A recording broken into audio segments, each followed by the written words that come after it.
तो friends, Shriram finance का Q4 result out हो चुका है। तो क्या खास खास बात है स्टॉक में जानने की पूरा डिटेल्स में इस वीडियो में।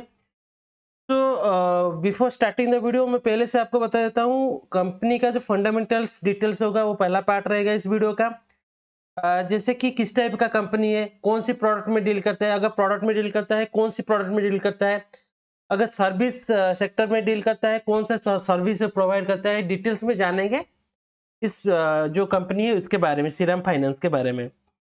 और सेकंड हम देखेंगे इसका रिजल्ट क्या आया है, उसका पूरा डिटेल एनालिसिस करेंगे with compare to peers company जो भी है उनके साथ इसका कंपैरिजन भी करेंगे। उसका प्रॉफिट एंड लॉस स्टेटमेंट देखेंगे, लास्ट ईयर क्या प्रॉफिट किया था, इस ईयर क्या प्रॉफिट दिया है, पूरा जानेंगे, पूरा डिटेल्स में जानेंगे पूरा वीडियो में।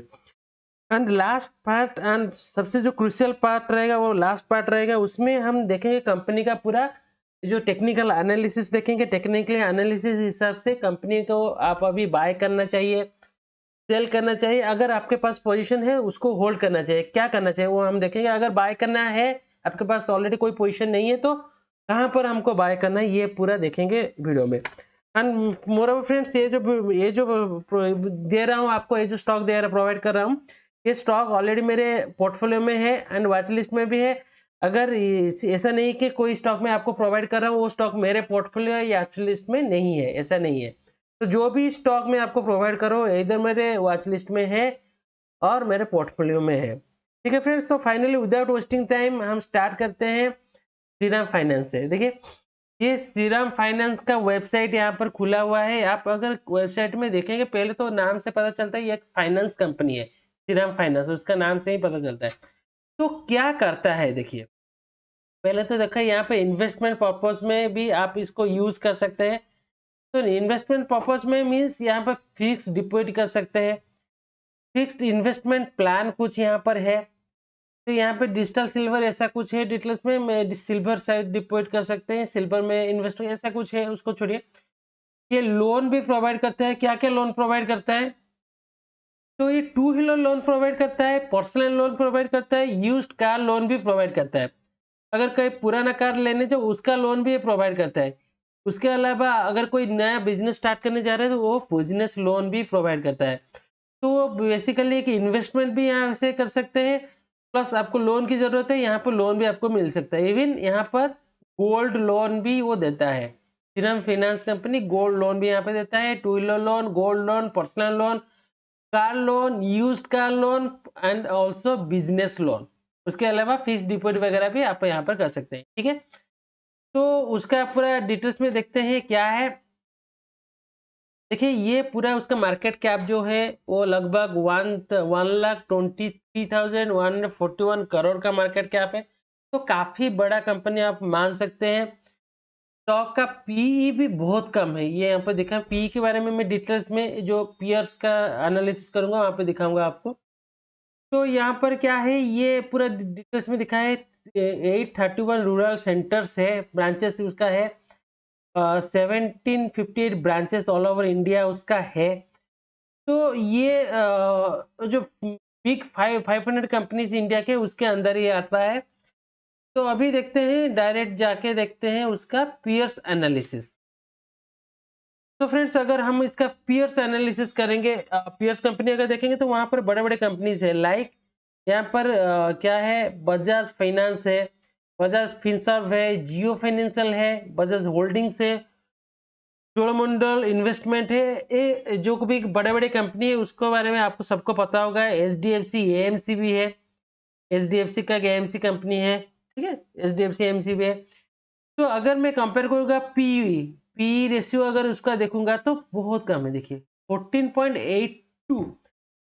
देखिए, अगर किसी को यहाँ पर पी रेशियो क्या है उसके बारे में मालूम नहीं है तो मैं ओवरऑल बता देता हूँ। पी जिसका कम रहेगा with compare to its peers, तो मान लीजिए ये कंपनी जो है बहुत कम प्राइस में ये कंपनी का स्टॉक हमको मिल रहा है। ठीक है, मोटा मोटी यही है। तो इसका पीयर्स बहुत कम है, इसका मतलब ये जो प्राइस में हमको मिल रहा है बहुत ही कम प्राइस में मिल रहा है। ठीक है, उसका सबका पीयर्स इससे ज्यादा है, सबका पी रेशियो। ठीक है, इसका तो जियो फाइनेंस तो बहुत ज्यादा है, मीन्स उसका प्राइस ऑलरेडी बहुत जो भी प्रॉफिटेबल मार्जिन है उसी हिसाब से तो प्राइस बढ़ा हुआ है, लेकिन ये सबसे कम है। तो यहाँ पर ज़्यादा ग्रोथ का पोटेंशियल है। 655 जो प्राइस वो चल रहे हैं उससे ज़्यादा, बहुत ज़्यादा ग्रोथ पोटेंशियल है। Maybe one of the multibagger company ये हो सकता है, ठीक है। तो अभी देखते हैं उसका क्या है, क्वार्टरली क्या है, उसके बाद हम देखेंगे उसका सॉरी उसका क्वार्टरली क्या है देख लेते हैं। क्वार्टरली अगर मैं आपको दिखाऊंगा तो यहाँ पे देखिए क्वार्टरली ये जो आपका रेवेन्यू है, रेवेन्यू 11,454 वो रिकॉर्ड किया है कंपेयर टू लास्ट क्वार्टर जो दिसंबर 2024 में जो निकला था रिजल्ट, उसके हिसाब से लगभग 1,000 करोड़ ज़्यादा रेवेन्यू है।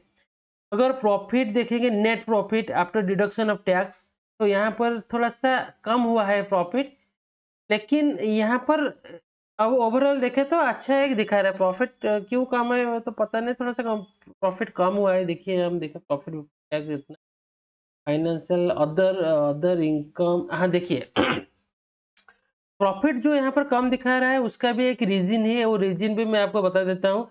अब देखिए अदर इनकम में अगर मैं दिखाऊंगा, यहाँ पर अदर इनकम एक दिखा रहा है लास्ट क्वार्टर का 1596 मीन्स ये एक्चुअली उसका नॉर्मल इनकम नहीं है। ये मीन्स उसका कोई प्रॉपर्टी वो सेल किया होगा कहीं पर, उसका कोई बड़ा प्रॉपर्टी होगा सेल किया होगा, उसी हिसाब से उस क्वार्टर में थोड़ा सा प्रॉफिट उसका ज़्यादा दिखा रहा है। अगर यहाँ से ये जो प्रॉफिट में से ये निकाल दो तो लगभग इससे कम हो जाएगा उसका नेट प्रॉफिट। तो उसी हिसाब से जो नेट प्रॉफिट है इसमें इंक्रीज हुआ है। समझ में आया? समझ में आया तो और एक बार वीडियो देखो, समझ में आ जाएगा क्यों मैं बता रहा हूँ यहाँ पे प्रॉफिट इंक्रीज हुआ है। क्योंकि यहाँ पे जो अपना वो जो प्रॉफिट उसका जो इनकम हुआ था, वो जो इनकम हुआ था वो ऐसा सोर्स से हुआ था जैसे कि कोई प्रॉपर्टी उसके पास था, वो किसी को बेच दिया। प्रॉपर्टी तो हमेशा हर क्वार्टर में वो बेच नहीं पाएगा ना, एक बार था वो उसको बेच दिया, तो वो नॉर्मल इनकम नहीं है, रेगुलर इनकम नहीं है उसका। तो उस क्वार्टर में वो इनकम दिखाया है, तो उस हिसाब से उसका प्रॉफिट थोड़ा सा ज्यादा यहाँ पे दिखा रहा है। लेकिन अगर इसको हटा दे तो वो प्रॉफिट यहाँ पर इंक्रीज हुआ है इस क्वार्टर में। ठीक है, समझ में आ गया? अभी दिखाता हूँ मैं उसका प्रॉफिट एंड लॉस स्टेटमेंट दिखाता हूँ। अगर मैं उसका प्रॉफिट एंड लॉस दिखाऊंगा तो देखिए यहाँ पर देखिए फाइनेंशियल जो प्रॉफिट है वहाँ पर इंक्रीज हुआ है, लगभग 1,000 करोड़ का इंक्रीज वहाँ पे देखने को मिला है। अगर नेट प्रॉफिट दिखाऊंगा तो लगभग 2,200 करोड़ का इंक्रीज हुआ है। समझ रहे हैं?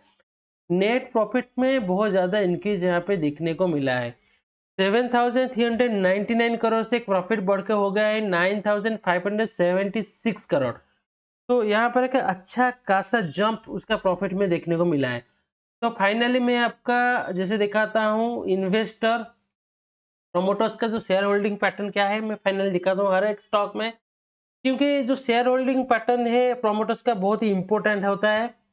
कोई भी कंपनी अगर अच्छा चल रहा है उसका शेयर होल्डर्स जो भी प्रोमोटर्स है वो अपना शेयर होल्डिंग वहाँ पे कम नहीं करते, अगर कम करते हैं उसके आसपास रखते हैं, नहीं तो बढ़ा देते हैं। ठीक है, यहाँ पर जो शेयर होल्डिंग पैटर्न अगर मैं आपको दिखाऊंगा लगभग 2023 में जो भी यहाँ पर दिखा रहा है 25% के आसपास, अभी भी उतना ही है।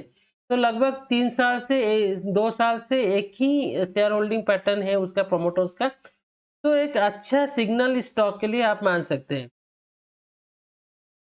तो फाइनली हम देखेंगे उसका जो भी टेक्निकल एनालिसिस है।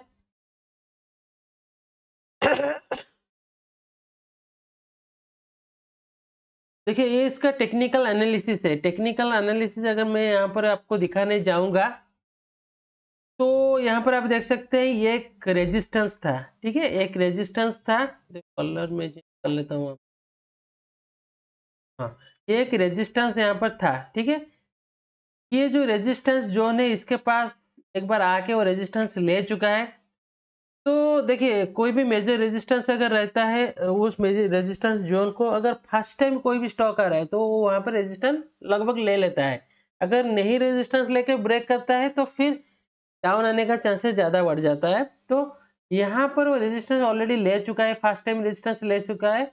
मे बी यहाँ से सेकेंड टाइम भी यहाँ पे रेजिस्टेंस लेके फिर थोड़ा सा डाउन आके ब्रेक कर सकता है। ठीक है, नहीं तो अगर आप थोड़ा सा इन्वेस्टमेंट अभी ही करना चाहते हो स्टॉक में तो स्टॉक को देखो कभी भी इसी जो ट्रेंड लाइन के आसपास मिलेगा, आपको कहीं पर भी मिलेगा के आसपास, तो आप अपना जो भी क्वांटिटी लगाना चाहते हैं उसका 25% के आसपास आप यहाँ पे इन्वेस्टमेंट कर सकते हैं। नहीं तो ये जो अपना जोन बनाया हुआ है, जो रेजिस्टेंस जोन, उसको अगर वो बाहर निकाल देता है, उसको क्रॉस कर जाता है, तो यहाँ पर पूरा अपना जो कैपिटल है इन्वेस्ट कर सकते हैं। तो फ्रेंड्स, अगर वीडियो आपको इन्फॉर्मेटिव लगा है तो वीडियो को लाइक करना मत भूलिए। Thank you.